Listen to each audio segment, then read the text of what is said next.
കേരളത്തിലെ റെയിൽവേ യാത്രക്കാരെ സംബന്ധിച്ചിടത്തോളം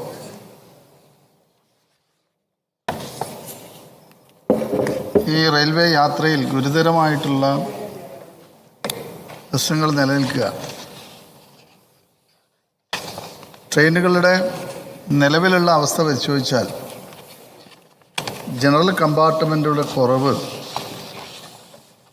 കേരളത്തിൽ ഓടുന്ന ട്രെയിനുകളിൽ ഏറ്റവും കൂടുതൽ അനുഭവപ്പെടുക. ബഹുമാനപ്പെട്ട അംഗം ശ്രീ കെ വിജയൻ MLA അദ്ദേഹം നൽകിയിട്ടുള്ള ഈ ശ്രദ്ധ ക്ഷണിക്കൽ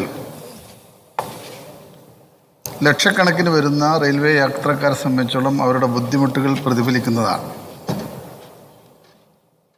കേരളത്തിലെ റെയിൽ ഗതാഗത മേഖലയിൽ, പൊതുവെ ഗതാഗത മേഖലയിലും ഏറ്റവും പ്രധാനപ്പെട്ട ഒരു സംവിധാനമാണ് റെയിൽവേ യാത്ര. കേരളത്തിൻ്റെ ഒരു ഭാഗത്തു നിന്നും മറ്റേ അറ്റത്തേക്ക് യാത്ര ചെയ്യാൻ ഏറ്റവും കൂടുതൽ ആളുകൾ ആശ്രയിക്കുന്നതും ട്രെയിനുകളാണ്. നമ്മുടെ സംസ്ഥാനത്തുള്ള ആളുകളൊക്കെ തന്നെ അന്യ സംസ്ഥാനങ്ങളിൽ യാത്ര ചെയ്യാനും ഏറ്റവും അധികം ഉപയോഗപ്പെടുത്തുന്നത് സുരക്ഷിതമായിട്ടുള്ള റെയിൽവേ യാത്ര തന്നെയാണ്. പക്ഷേ കാലങ്ങളായി കേരളത്തിലെ റെയിൽ സംവിധാനവുമായി ബന്ധപ്പെട്ട കാര്യങ്ങളിൽ ഈ നിലവിലുള്ള ഗവൺമെൻറ് ആയാലും അതിനു മുമ്പിലുള്ള ഗവൺമെൻറ് ആയാലും ഒക്കെ തന്നെ ആവശ്യമായിട്ടുള്ള സൗകര്യങ്ങൾ ഏർപ്പെടുത്തുന്ന കാര്യത്തിൽ പിന്നോക്കമാണ് എന്നുള്ളൊരു കാര്യം നമുക്ക് മനസ്സിലാക്കി പോകുന്നതാണ്.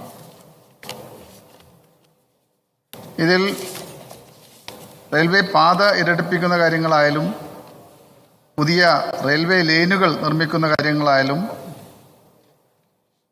അധിക പ്ലാറ്റ്ഫോമുകൾ നിർമ്മിക്കുന്ന കാര്യങ്ങളായാലും ഒക്കെ തന്നെ നടപടികൾ എടുക്കുന്ന കാര്യത്തിൽ വളരെ മന്ദഗതിയിലാണ് കാര്യങ്ങൾ പോകുന്നത്. സംസ്ഥാനത്തിൻ്റെ നിരന്തരമായിട്ടുള്ള സമ്മർദ്ദത്തിൻ്റെ ഭാഗമായി ഇപ്പോൾ കുറേയൊക്കെ കാര്യങ്ങൾ നടന്നു വരുന്നു എന്നുള്ളത് ആശ്വാസകരമാണ്. ഇവിടെ കേരളത്തെ സംബന്ധിച്ചിടത്തോളം കേരളം മറ്റുള്ള സംസ്ഥാനങ്ങളെ പോലെയല്ല. കേരളം ഒരു പൂർണ്ണമായും കാസർഗോഡ് മുതൽ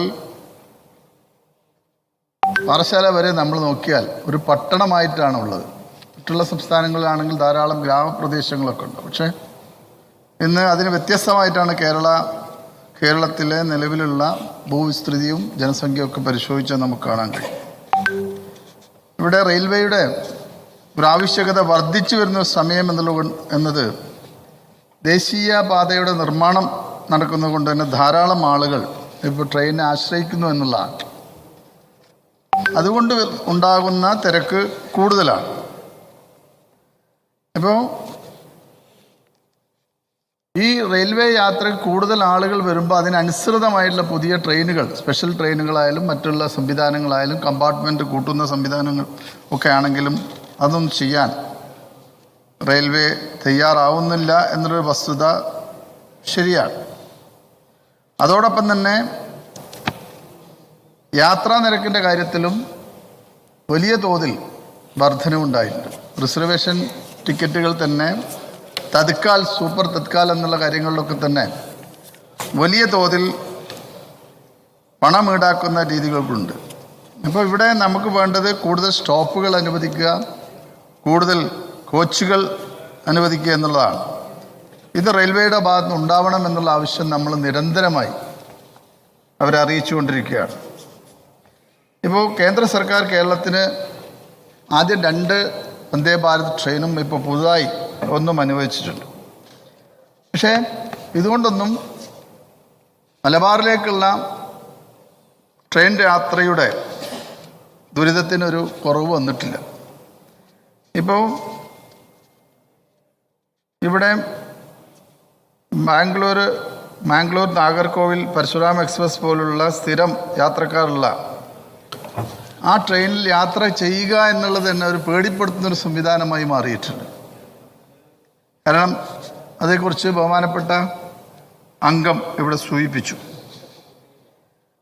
ഇപ്പോൾ കോയമ്പത്തൂർ കണ്ണൂർ എക്സ്പ്രസ് കോഴിക്കോട് നിന്നും പുറപ്പെട്ട് കഴിഞ്ഞാൽ കണ്ണൂർ ഭാഗത്തേക്കുണ്ടായിരുന്ന രാത്രി 9:30 എക്സിക്യൂട്ടീവ് എക്സ്പ്രസ് മാത്രമാണെന്ന് അദ്ദേഹം സൂചിപ്പിച്ചത് വളരെ പ്രസക്തമാണ്. പക്ഷേ ഈ കാര്യങ്ങൾ നമ്മൾ സൂചിപ്പിൻ്റെ അടിസ്ഥാനത്തിൽ പുതിയ ഒരു പാസഞ്ചർ ട്രെയിൻ കൂടി ഏർപ്പെടുത്താമെന്ന് അന്ന് റെയിൽവേ ഉറപ്പ് നൽകിയിരുന്നു.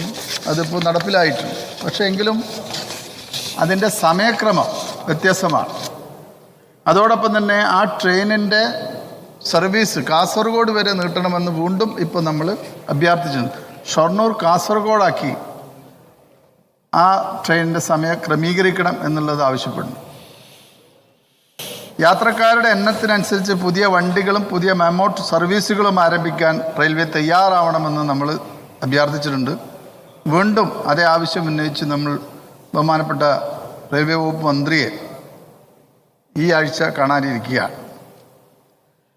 അതോടൊപ്പം റിസർവ് കോച്ചുകളിൽ കുറച്ചതിൻ്റെ ബുദ്ധിമുട്ടുകൾ അതുമുണ്ട്. ഇപ്പോൾ റെയിൽവേ സംബന്ധിച്ചിടത്തോളം ജനങ്ങളുടെ സൗകര്യത്തിനനുസരിച്ച് ഇപ്പോൾ നമ്മുടെ കാറ്ററിംഗ് വിഭാഗങ്ങളിലൊക്കെ തന്നെ അമിതമായിട്ടുള്ള ചാർജുകളാണ്. ഒരു ഭക്ഷണം കഴിക്കുന്നതായാലും ട്രെയിനായാലും ഒക്കെ തന്നെ. അപ്പോൾ മുമ്പ് റെയിൽവേ എന്നുള്ളത് സാധാരണക്കാരൻ്റെ ഒരു സംവിധാനം എന്നുള്ളതിലപ്പുറം ഇപ്പോൾ താങ്ങാൻ വലിയാത്ത ഭാരം റെയിൽവേ യാത്രയ്ക്ക് വരുന്ന ഒരു കാലഘട്ടമായി മാറിയിട്ടുണ്ട്. ഇപ്പോൾ കേരളത്തിൽ ഓടുന്ന കമ്പാർട്ട്മെൻറ്റുകൾ ഏറ്റവും കാലപ്പഴക്കമുള്ളതും വൃത്തിഹീനവുമായിട്ടുള്ള ബോഗികളാണ് ആ ട്രെയിനുകളിലുള്ളത്. ഇതെല്ലാം മാറേണ്ടതുണ്ട്. ഇത്തരം പ്രശ്നങ്ങൾ നിവേദനം നൽകിയും റെയിൽവേ മന്ത്രിയുമായുള്ള കൂടിക്കാഴ്ചയിലൊക്കെ നിരവധി തവണ നമ്മൾ ഉന്നയിച്ചിട്ടുള്ളതാണ്. ഇവിടെ പ്രസ്തുത ഈ ട്രെയിനുകളൊക്കെ തന്നെ കൂടുതൽ സൗകര്യങ്ങളും പുതിയ കമ്പാർട്ട്മെൻറ്റുകളും ആവശ്യപ്പെട്ടുകൊണ്ട് വർഷങ്ങളായിട്ടുള്ള നമ്മുടെ ആവശ്യം ചെയ്തു തരാൻ റെയിൽവേ തയ്യാറായിട്ടില്ല.